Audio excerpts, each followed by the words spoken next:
We're in the middle of the book of Vayikra. Our sages call this book, the third book of the Torah, Torah's Kohanim.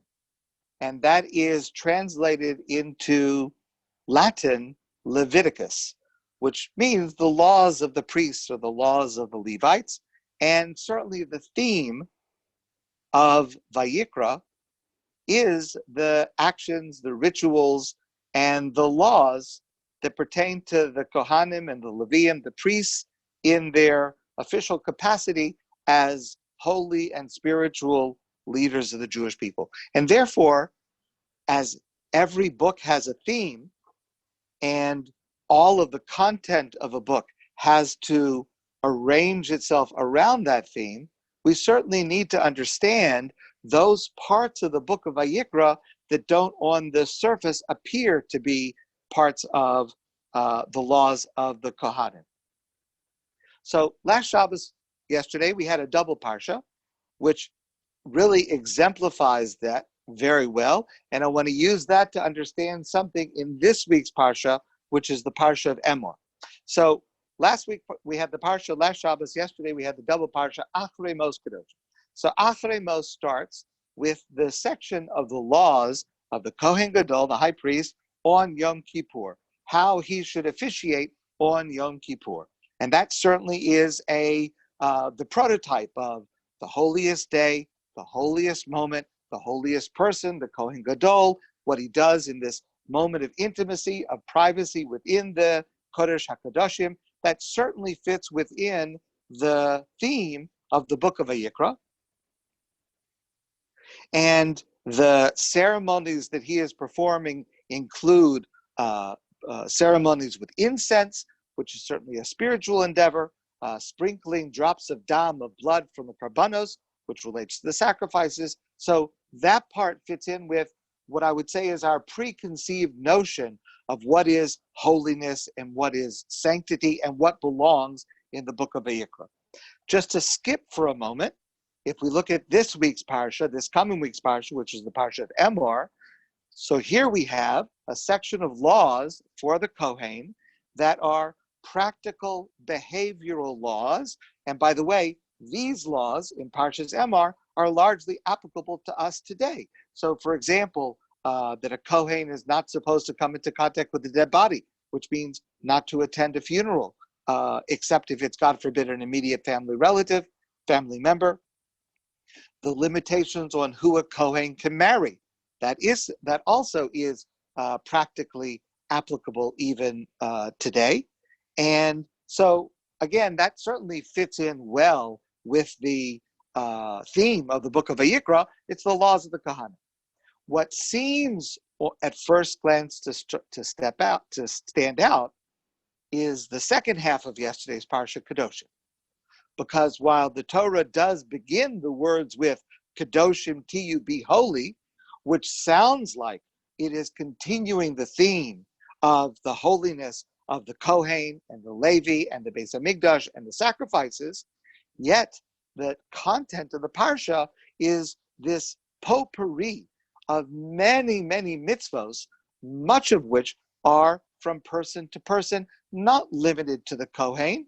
For example, the ones that we talked about last week, not to take revenge, to honor parents, to observe the Sabbath, love your fellow as yourself.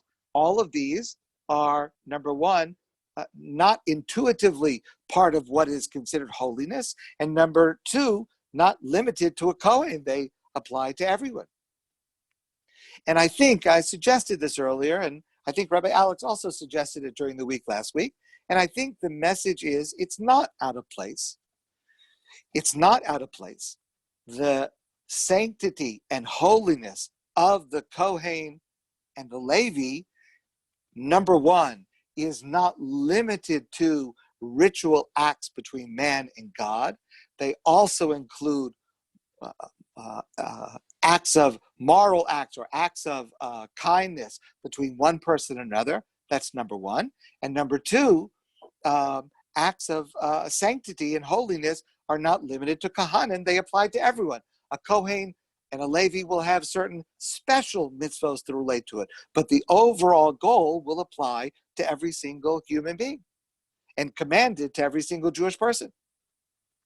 And I think that's the message that you see from the Parsha of Kedoshim. That is, and continuing in what does it mean to be holy? It means to be holy not only while you are serving in the Beis Hamikdash, but even when you go home, and even on Shabbos, and even when you talk to your parents, and even when you are having an argument with someone, and the way that you greet someone, and the way that you judge someone, and not only limited to you, the Kohen, but to anybody, to everybody. I think you see this most precisely in a mitzvah that was in an earlier parsha, but is crucial to understanding the role of the Kohen and the way in which it fits into the larger Jewish society, and that is the practice of Birchas Kohanim, the priestly blessing. So we learned earlier that an essential part of the Kohen's job, along with offering sacrifices during the time of the Beit HaMikdash, is a mitzvah to bless the entire Jewish people. And that gets translated in our day for the mitzvah for a Kohen during the services to bless the entire congregation. And that exists today as an important obligation.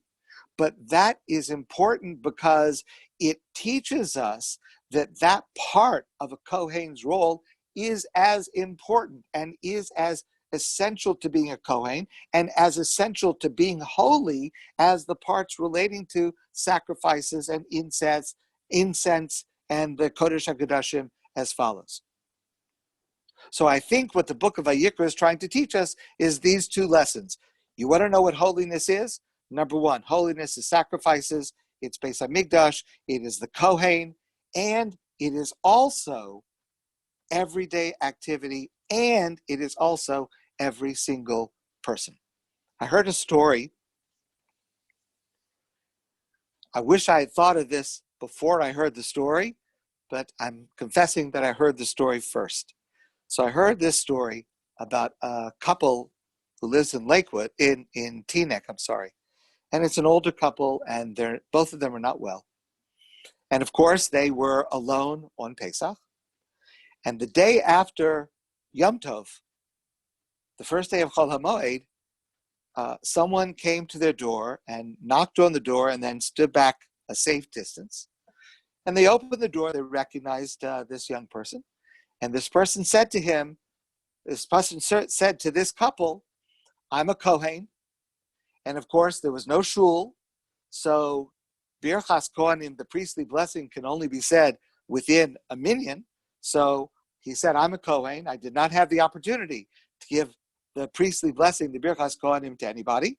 And of course, you, like everybody else, did not have the opportunity to hear it. There's no way to actually make that up completely, but plan B, the second best, I would like to offer you now my own personal Birchas Kohanim.